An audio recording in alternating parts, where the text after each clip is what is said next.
Welcome. In front of me I have Xiaomi Redmi K40, and today I'll show you how you can turn off quick launch. So I just set up this one. When I double press quickly fingerprint sensor, and I can open application like calculator.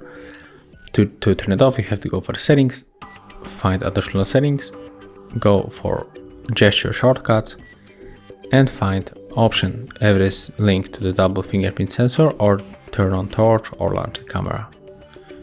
If you set it up on double pressed power button, you have to turn off by this marker, but if you link with double tap fingerprint sensor, you have to enter and click no.